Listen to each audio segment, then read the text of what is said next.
Good morning, everybody, wherever you are. If this was a normal Sunday, believers all over the world would be gathering in magnificent cathedrals or country churches or suburban worship centers or even rented theaters or school auditoriums. But this isn't a normal Sunday, is it? Chances are you're at home. And chances are it still feels a little odd, a little out of place. Well, can I remind you that Psalm 22 says, God inhabits the praises of his people. So wherever you are this morning, even if it still feels a little odd, you still feel a little out of place, the good news is this: you're always at home in worship when God inhabits your praise.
Our reading this morning is from the Gospel of John, chapter 21, verses 1 through 14.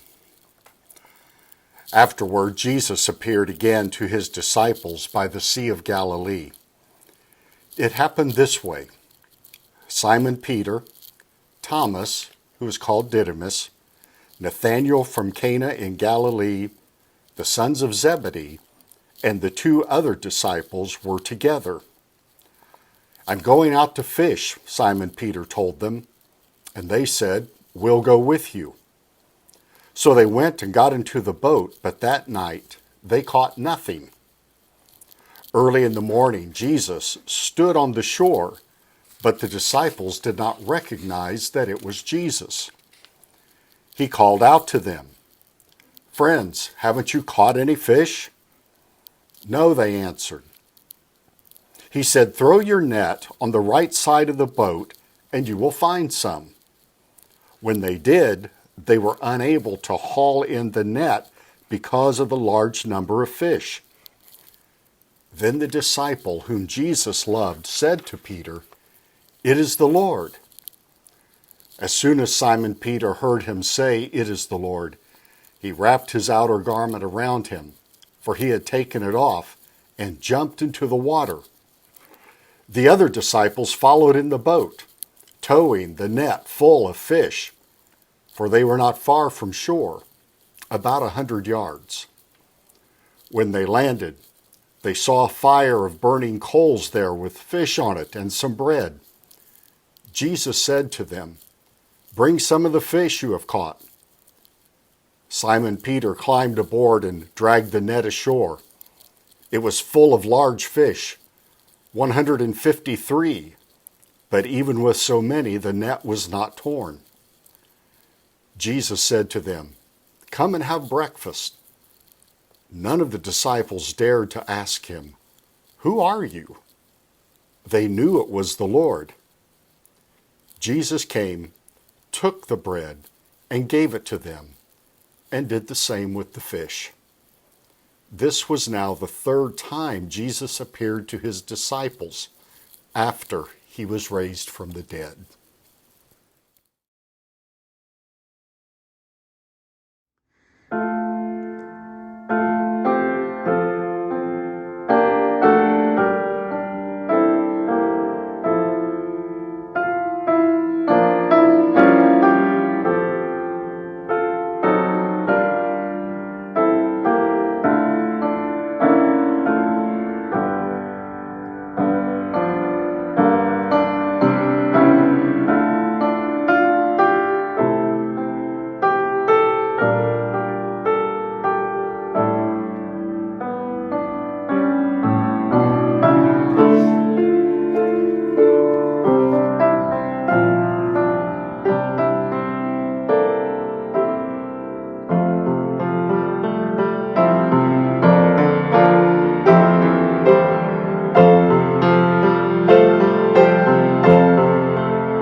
Great fishing stories have been told for thousands and thousands of years. We read about them in the Bible all the way back to Jonah and his experience with a great fish. In more recent times, we read about them in the classic literature of Moby Dick and the Old Man and the Sea. And probably you've heard fishing stories from somebody, a father or a grandfather of great adventures out on the water and catching fish, or the biggest one they've ever seen in their lives that just got away. And if you are a fisherman, you've undoubtedly told a lot of fish stories.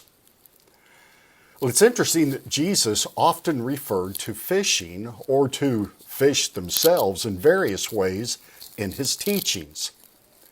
In fact, Jesus called his first disciples from their fishing boats.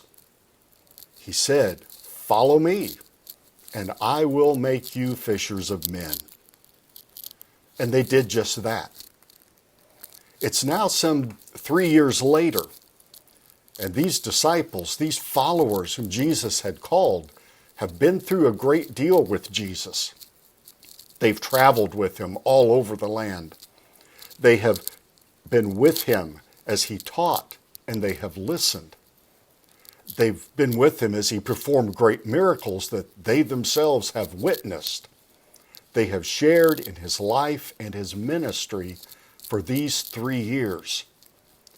And most recently, they have even seen him crucified, dead, buried, but now raised back to life. They have been through a great deal with Jesus.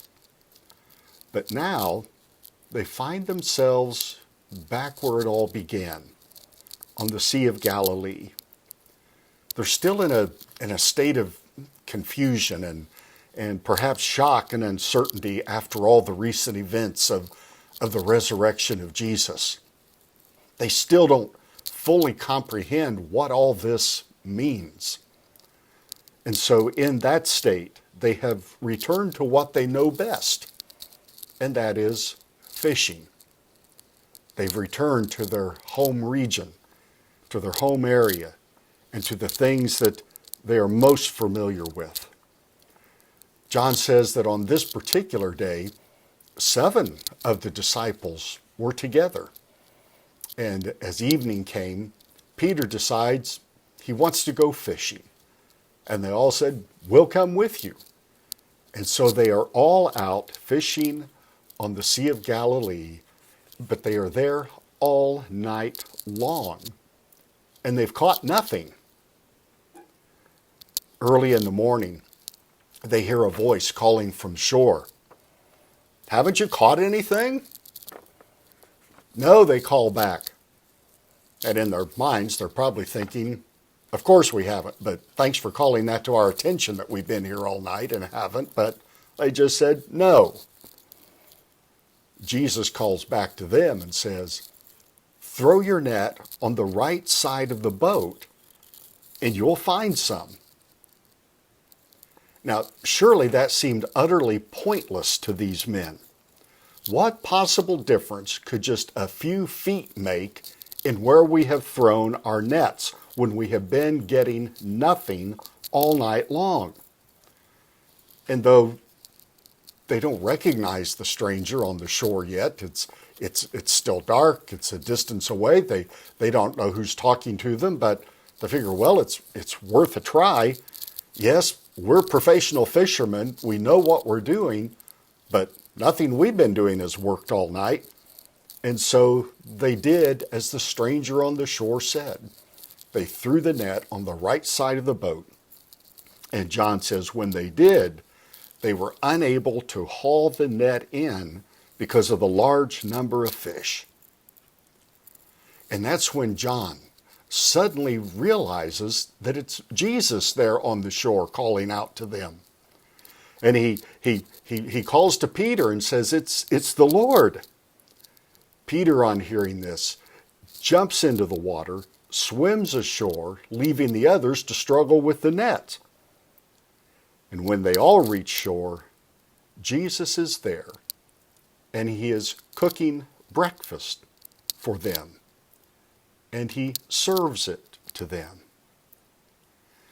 You see, over these 3 years, the disciples have surely learned that fishing with Jesus is no different than everything else they've done with Jesus.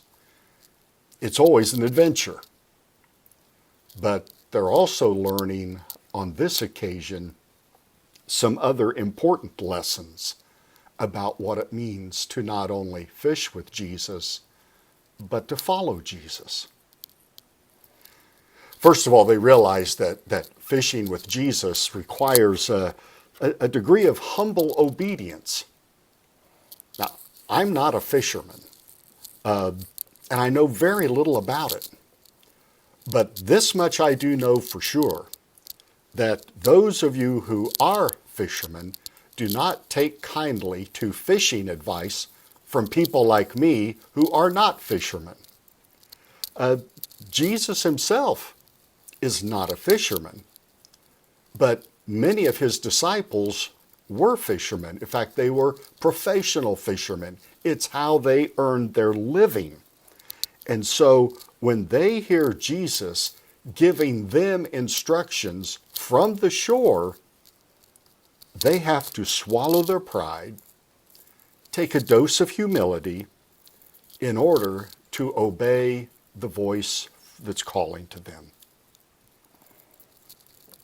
Couldn't a Jesus have just made things a lot simpler and just commanded the fish to conveniently swim over to the other side of the boat and into the waiting nets? Well, of course he could have, but that would have missed the point for the disciples, because he is using this time to teach the disciples that they need to learn that blessings flow from obedience. And it's the very same with us. When we swallow our pride, when we take a good dose of humility and do things his way, we are learning what it means to follow Jesus. Well, the disciples then had to learn a second great lesson in this. They had to learn that fishing with Jesus means admitting failure. They had fished all night, done everything they could. Their physical and mental resources are spent. They would be exhausted, frustrated, probably very irritated at the wasted effort. They are experts, they are professionals, but they have failed. And that's when Jesus asks if they've caught anything. Now, he knows they have not because of the way they actually asked the question. He asked it assuming a negative answer. He said, "Haven't you caught anything?" And in responding to him, they have to admit that they have failed in doing things their way, but then they have to agree to do things his way. We've all been there. We have been in situations and through seasons when we have exhausted our resources. But it's when we come to the end of our resources that we truly learn to yield to God. When we stop trying to make things happen, we begin to let God make things happen. When we come to the end of what we can do, we begin to see what God can do. When we admit our failures, Jesus speaks and calls us to follow and to obey. But then these disciples had to learn the hardest lesson of all, of what it means to go fishing with Jesus. They had to learn the lesson of illogical logic. Now, this sounds a bit silly, but obviously logic simply means doing what makes sense. If something hurts, logic says, stop doing it. If you're driving north, but your destination is south, logic says, turn around. Illogic, on the other hand, is simply doing what does not make sense. It means continuing to do what hurts without benefit. Illogic means continue to drive north when you know your destination is south. Illogic means continuing to fish where there are no fish. Jesus' plan to simply move the net a few feet to the other side of the boat seems illogical. It seems to be doing more of the same that we've already been doing without any result. But when Jesus speaks and we hear and we obey, we find that the answers may be closer than we think. The fish were not on the other side of the lake. They were simply a few feet away on the other side of the boat. The answer is often as close as our willingness to listen and obey. Following Jesus often means walking the path that seems illogical. Jesus put it this way: following him means losing your life in order to save your life. Following Jesus means becoming a servant in order to become great. Now, fishing with Jesus sounds kind of fun. Could be pretty adventurous, certainly interesting. But following Jesus is a different matter. And that's the whole point of this encounter that Jesus has with his disciples. He's not really talking about fishing with them. The whole point is following him. He says it's hard sometimes to swallow our pride. It's hard sometimes to take the necessary dose of humility. It's hard to admit our failures. It can be hard to walk the path of illogical logic. But when we do, Jesus is there waiting. And he says, come on over, sit down, relax here by the fire. I have prepared a great breakfast for you. May the Lord help us this week to listen, to trust, and obey. Amen.